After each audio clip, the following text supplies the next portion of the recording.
చంద్రబాబు నాయుడు ఇవ్వాల్సిన డిఎస్సీలు 1998, 2008, 2018వి దాదాపుగా 17,000 భర్తీల్ని ఈరోజు జగన్మోహన్ రెడ్డి గారు భర్తీ చేశారు. మళ్ళీ 6,100 ఇప్పుడు నోటిఫికేషన్ ఇచ్చారు. సో ఆమెకి రాజకీయ అవగాహన లేదు అనేది నిన్న ఆవిడ చేసిన హడావిడి చూస్తేనే అర్థమైంది. 4.5 సంవత్సరాలు ఆంధ్రాలో లేకుండా తెలంగాణ బిడ్డని, తెలంగాణ ప్రజలకు అండగా ఉంటానని ఈరోజు జగనన్న మీద విషం చింతూ షర్మిల గారు చేసే ఈ ఆరాటాలు పోరాటాలన్నీ చూస్తే ప్రజలకు అర్థమైపోయింది.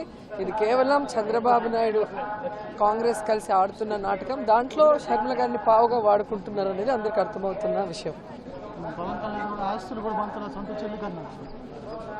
ఆయన ఎంత మంచాడు అనుకుంటా వాళ్ళ అన్న తమ్ముళ్ళకి, అక్క చెల్లెలకి లేదా భార్యలకి చెప్పాల్సిన అవసరం ఉంది.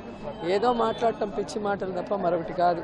ఈరోజు రాజశేఖర రెడ్డి బిడ్డగా రాజశేఖర రెడ్డి గారు జగనన్నకి, షర్మిలమ్మకి పేరు ప్రఖ్యాతులతో పాటు ఆస్తులు అన్నీ కూడా పనిచేశారు. ఇంకేం కావాలి?